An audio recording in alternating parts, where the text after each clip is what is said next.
Magandang araw sa inyong lahat. Ako si Kayla May Elpita mula sa BVE 311. Ang isa sa mga natutuhan ko sa subject na VE19 ay bawal maging boring. Laging pinapaalala sa amin ito ni Prof.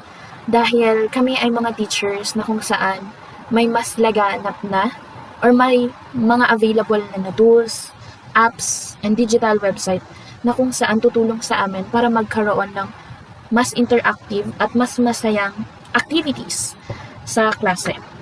Ngunit ito rin ang isa sa mga challenging task sa pagbuo ng aming lesson plan.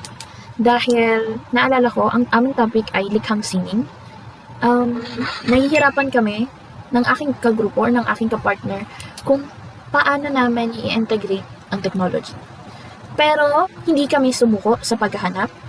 Nakahanap kami ng iba't ibang website, ng iba't ibang tools, at na-realize ko na marami nga pala talagang website and tools na maaaring namin gamitin.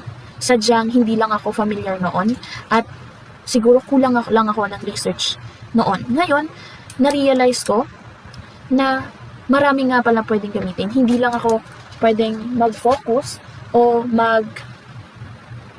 mag-stay sa mga website na alam ko. Actually, sa simula pa lang nung IM's curation, nakita ko na sa mga nahanap ng aking mga classmate na meron palang mga apps na ganito at libre at pwede namin gamitin sa aming pagtuturo. At mas lalo din akong namangha nung nakita ko nang ginamit nila ito sa kanilang demo teaching. Naalala ko, meron akong isang teacher na nakita na ang ganda ng IMs niya na na-realize ko na pwede pala itong gamitin. Hindi lang namin nahanap.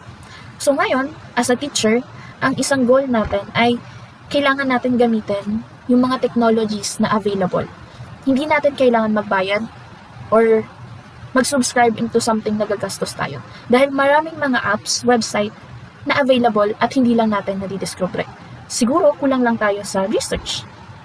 Pero I believe that using technologies and websites is something that is essential sa ating lesson sa classroom. Dahil it can make our students engage and participative in our class.